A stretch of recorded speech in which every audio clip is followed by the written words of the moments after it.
Women often say to me, "Oh, I just don't have the capacity that I used to." And my reply to that is always, but what if our capacity actually hasn't reduced at all? What if it's just simply different after decades of doing everything for everybody else? Yet many women again have spent years juggling work, family, caregiving, households, and emotional stress. Menopause could be that moment for us when we realise that we just can't keep operating at that pace, and perhaps we're not meant to.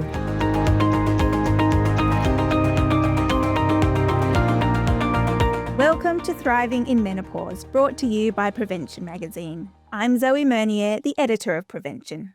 And today we're talking about the psychological reset of midlife. For those of us in our 40s and 50s, have you ever looked at your life and suddenly thought, is this really the life I want? For many women, menopause isn't just a hormonal shift, it's an emotional and psychological turning point. Long-held roles can start to feel different, relationships may change, and questions about identity, purpose, and priorities can rise to the surface. So what's really going on during this stage of life, and how can we navigate these shifts without feeling overwhelmed by them? To help us work through this midlife identity reset, we're joined today by counsellor Melinda McKeown. Melinda has spent nearly 20 years working in private practice. Her early work focused on perinatal mental health, but more recently, her focus has evolved to studying and supporting women through another major hormonal transition, menopause, helping them understand the emotional impact of hormonal change and to help them reconnect with themselves. Melinda, welcome to the podcast. Thank you, Zoe. Many women describe menopause as less of a medical event and more of a psychological or identity reset. So what's actually happening emotionally in this stage of life? Exactly, so true. Statistically, 1 in 3 women will experience depression and anxiety in perimenopause. So that's a pretty high number. But you're right. For many women, menopause isn't just that physical transition of the hot flushes. It feels more like an emotional and identity shift, because that's kind of exactly what's happening in the brain as well as the body. So, your hormones like estrogen, progesterone, they're not just reproductive hormones as we sort of, have always thought of them. They're quite neuroprotective. So what that means is that they've always supported our mood, our emotional regulation, our stress tolerance, memory, and just that natural sense of connection and nurturing that, most women have always had. Now, during perimenopause, the thing that happens is that these hormones, they fluctuate so wildly. And then in menopause, they just do that drop significantly and they stabilize a little bit, which is why the perimenopause period is actually the really tricky part to go through. Mm-hmm. So when that support system changes, many women do feel much more anxious, out of the blue often, irritable, flat, overwhelmed, and not because there's anything wrong with them, but just because their brain chemistry is actually changing. Those hormones that once promoted the bonding and the patience that we talk about, that caring for everybody else, that's really shifting. And it's the clearer boundaries. That's what this is bringing now. Less tolerance for burnout, and that strong, almost internal pull toward self-focus and self-protection. Yeah. So, when women can understand this, it can replace a lot of shame with compassion, and it can make this stage a little bit easier to navigate. Yes, absolutely. So why do you think midlife also tends to bring sort of buried feelings or unresolved issues from the past to the surface? Again, those hormonal supports that once helped us cope, and, we have always compartmentalized our lives with everything that we have to do, and we've always pushed through. It's all changing. So again, those repeat offenders, estrogen, progesterone, they play such a big role in that emotional regulation and stress tolerance. And as they do that fluctuating in that perimenopause period again, and then decline in the menopause, the nervous system becomes a lot more sensitive. So that can mean that old emotions of grief, resentment, exhaustion, anything unresolved, those experiences, they're a little bit harder to suppress. For sure. I mean, I guess that probably answering my next question really, but then why so many people at this time of life really start to question everything from their career to their relationships and even their sense of purpose during this phase. Yes. And this is another statistic that I always like to shout out, and it shocks so many people that up to 1 in 10 women will actually quit their jobs during menopause or perimenopause due to the unmanaged symptoms and that lack of understanding around what's going on. So the hormonal shifts, because they affect our energy, the way we're able to focus, our motivation, and our confidence is a big one. That takes such a big hit during perimenopause. So things that once felt quite manageable for us now feel quite exhausting and overwhelming. You know, the brain fog, the fatigue, the emotional sensitivity, it starts to make women doubt themselves. So even when our skills and experience haven't actually disappeared, the hormones that once supported endurance, the people pleasing and that pushing through, declining. Absolutely. I mean, for women who are, experiencing all this happening and, understandably feeling quite unsettled by those shifts that they're seeing in themselves, how can they, I guess, rather than fearing this, how can they kind of lean into what they're experiencing and try and make the most out of it? Yeah, and this is really important because I think I have always said patience and kindness first rather than judgment. So many changes happening for us emotionally, mentally, physically, and it's just the body trying to get used to this new hormonal, what would we call it, landscape, and it's not the body failing. I always really like to remind women of this. It's just a change. So sometimes it can help to zoom out and really recognize how incredible our bodies have already been. We've navigated puberty, monthly cycles, pregnancies and breastfeeding for some, the stress of organizing everything for everybody, healing, and decades of change after change after change.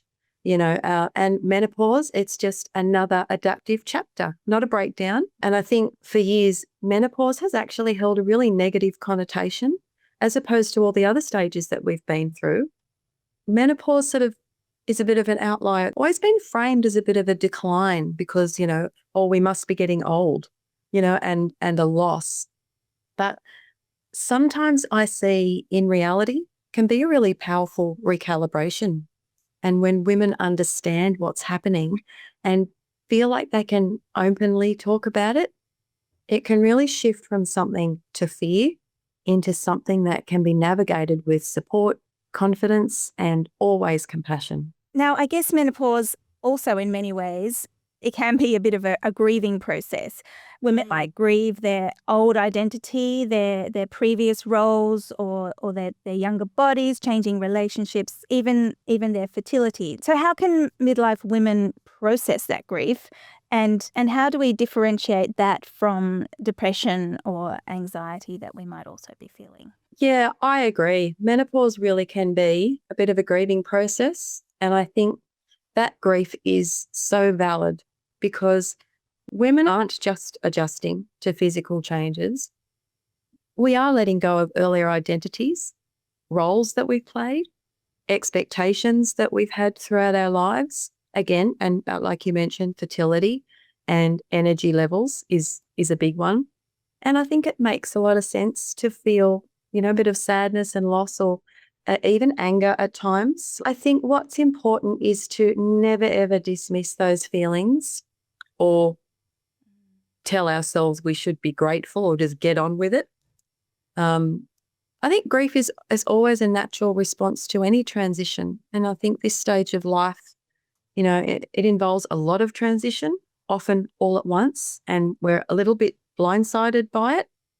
So I think to process grief, it can help to do things like name it, acknowledging what has changed, and what's been lost, but without the judgment side of it. Talking about it with supportive people, other women that are going through the same thing is a huge help, or a trained therapist. That can be incredibly healing. But because so many women carry these feelings on their own, and I think a lot of that also has to do with just not knowing what's going on. And then on the other side of it, I think depression as a clinical diagnosis without perimenopause and menopause, and this is very generally speaking, it is usually that more persistent and, pervasive with that heavy, flat mood most days. Yeah. With, the typical loss of interest or pleasure in things that we used to enjoy doing, low motivation, changes in sleep, appetite, and that what happens is that they don't lift over time. Yeah. Grief in menopause more so tends to come in waves, and it's often linked to specific losses or changes. And even within the sadness, there are still moments of connection, relief, and hope through menopause. But I would say that it can be really difficult to differentiate between the two because there's such an overlap with them. And that's why a lot of women feel the way that they do. And that's why it's really important to, please see a trusted menopause trained GP or therapist if you are feeling like this. Yes. Yes, 100%. Let's talk about one of the identity shifts that many women describe. A lot of women say menopause is a time when they start to feel invisible. So how does that sense of invisibility affect things like self-esteem and mental health? You mentioned that one of the ways that our identity can change during menopause, and I find as a bit of a collective that long-held roles begin to shift, particularly the role of being constantly needed, and the doer for everything and everybody. And, many women, like we said before, have spent decades caring for others, raising children, supporting partners, managing households, helping aging parents. The list goes on. So I think when those demands change, it can leave women sort of wondering a little bit like, well, who am I beyond that role? The second part of that question, with feeling invisible at this stage, contributing factors like younger colleagues at work coming through, at home when children may not need us in the same way, and so even sometimes within the medical system where symptoms are dismissed or minimised. And I know we talk about that all the time. And I think with very little cultural conversation about menopause, but again, it's getting better. I do feel like women are often feeling like they're navigating this major life transition without much recognition. The third part is, I think, when someone feels unseen or unheard, not taken seriously, which is such a big part of it, self-esteem is always going to take a hit. Confidence will dip, self-doubt will increase, and those feelings of anxiety, low mood, that will tend to follow quite naturally after those feelings. And, and it's not that a woman has lost her value at all. It's just that she's not feeling recognized and supported during such a significant transition. Yeah. I mean, what are some ways that women could perhaps go about reclaiming visibility both internally and externally? Oh, yes, reclaiming visibility. I think it begins internally. When women start reconnecting with their worth rather than measuring themselves by old roles, productivity, how much they can do for everybody else, I think this is when it can start to shift. And I think for many women, menopause is probably the first time our bodies have asked us to slow down, pay attention to you. And it becomes less about pushing through, more about listening. So listening to the body, honouring some new limits, allowing this stage to, of life to sort of shape new, and I always say often wiser, and more self-directed identity. I also think that reclaiming that visibility is also, it's about challenging the story that, again, I think I said earlier that many of us have told ourselves or heard about menopause, that it's a time of decline, getting older, reduced capacity, or becoming somehow less. And women often say to me, "Oh, I just don't have the capacity that I used to." And my reply to that is always, but what if our capacity actually hasn't reduced at all? What if it's just simply different after decades of doing everything for everybody else? Yet many women, again, have spent years juggling work, family, caregiving, households, and emotional stress. Menopause could be that moment for us when we realize that we just can't keep operating at that pace. And perhaps we're not meant to. Instead of saying it is a loss, could become a realization that we matter too. And it's time to include ourselves in that whole care package. Absolutely. Okay, well, let's move on to relationships. Whew, big topic. Why does menopause often coincide with so many relationship turning points? Oh, it really does, doesn't it? It almost feels very unjust and unfair when you look at the timing of it, because it often arrives during a phase where life is already full of transition. So perimenopause begins in the late 30s or early 40s, right when we're stepping into senior roles at work after perhaps years of building our careers. Then we're navigating, we get either children entering puberty or becoming more independent or even leaving home. Then at the same time, aging parents may need more support. And for some women, this also brings experience of, the illness, the caregiving and the loss. So when so many responsibilities, emotional demands, and identity, all those shifts happen at once, relationships are naturally, I think, always going to feel the strain. And, at this stage, many women begin reassessing what support and balance and connection that they truly need to move forward.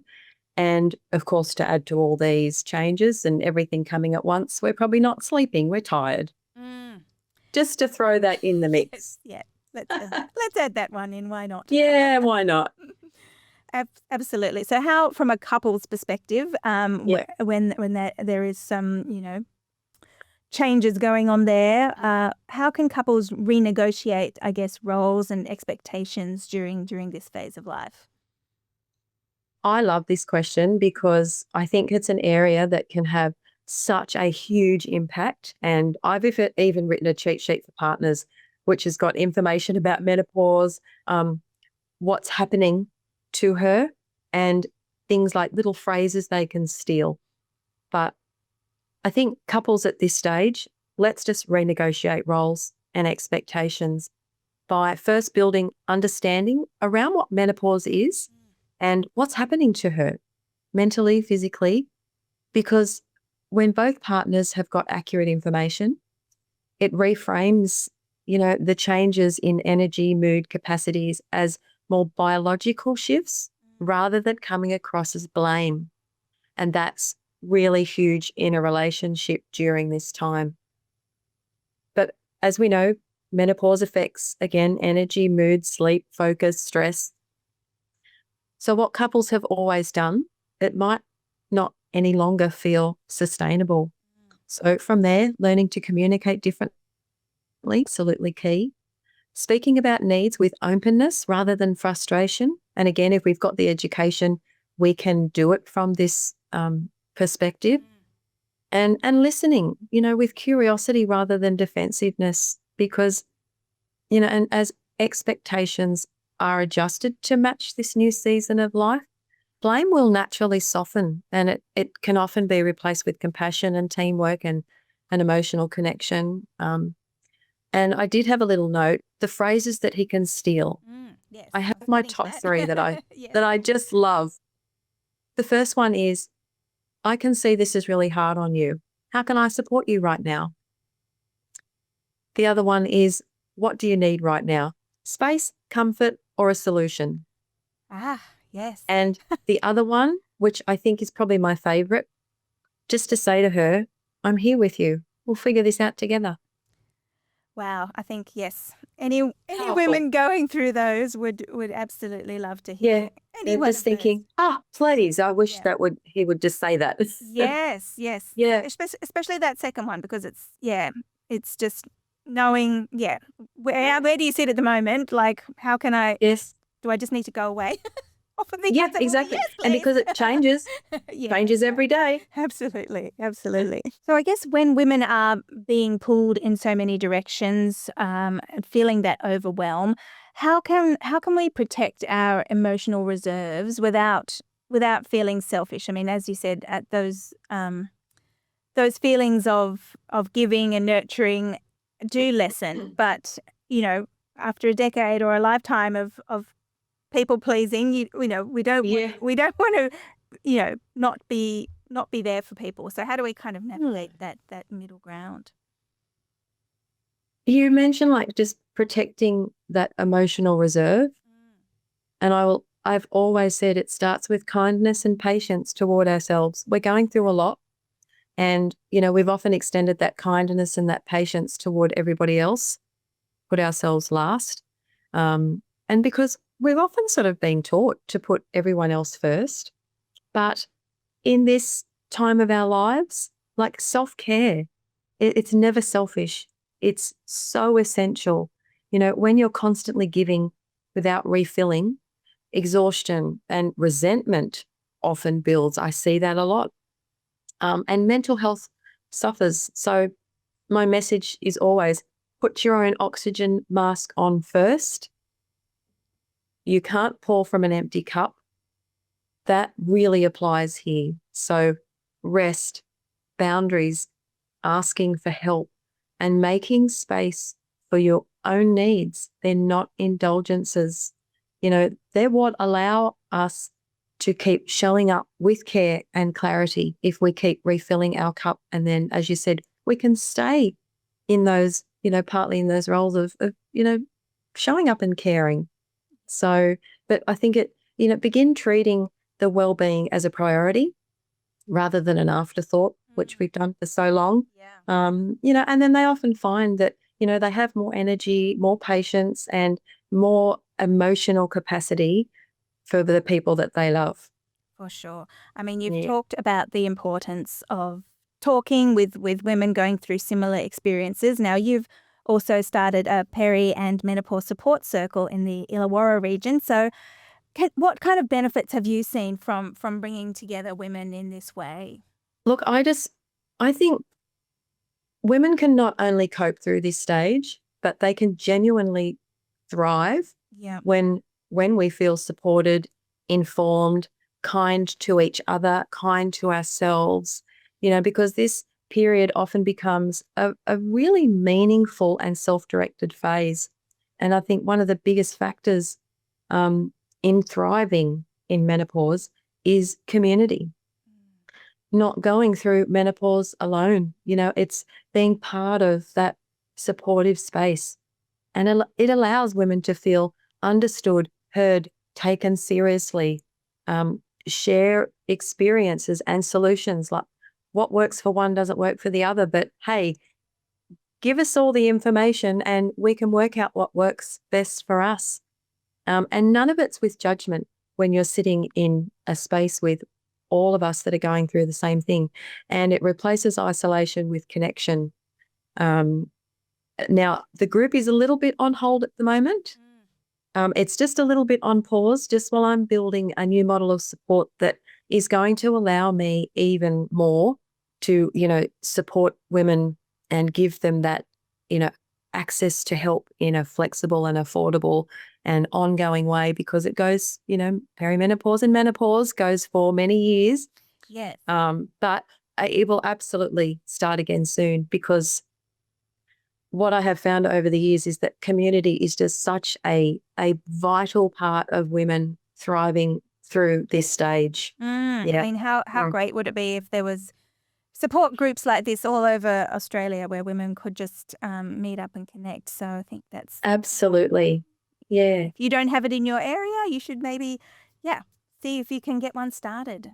Yeah, and it's just a matter of going out and saying, okay, ladies, who's up to meet at such and such cafe next Friday? Yeah, absolutely. I love that And you don't have to be a counsellor, or trained in women's mental health like me, Mm. because I'm part of that group as well. Yeah, absolutely. In a way, I'm 53, so I'm in the thick of it.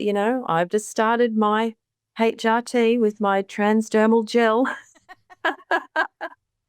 Yeah, absolutely, Yeah. But absolutely.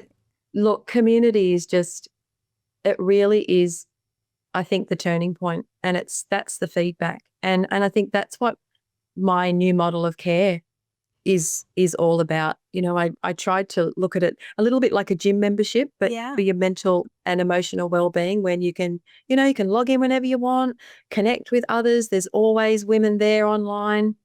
And we're all there for the same reason, and of course, you get to talk to the staff, which would be me, when you need support. Yep. And I think the beauty of that is, there's no waiting. There's no high session fees. It's just professional, you know, consistent, accessible care, just the way that I used to. And the feedback so far has been fantastic, especially for women that have either been priced out of care or find it difficult to get appointments when they need them. So, yeah, it's been really great to get that up and running. Well, look, Melinda, thank you so much for sharing your insights today. It was great to have you with us. Thanks for having me. I mean, I guess one of the powerful themes from this conversation is that while menopause can feel like a period of loss or upheaval, it can also be a time of reflection, recalibration, and growth. If you'd like to learn more about Melinda's work, including her menopause support circle and online model of care, we'll include the details in the show notes. And if you enjoyed this episode of Thriving in Menopause, please be sure to rate, review, and subscribe. And for more great ideas on living your best life at midlife, be sure to pick up a copy of Prevention magazine. I'm Zoe Mernier. See you next.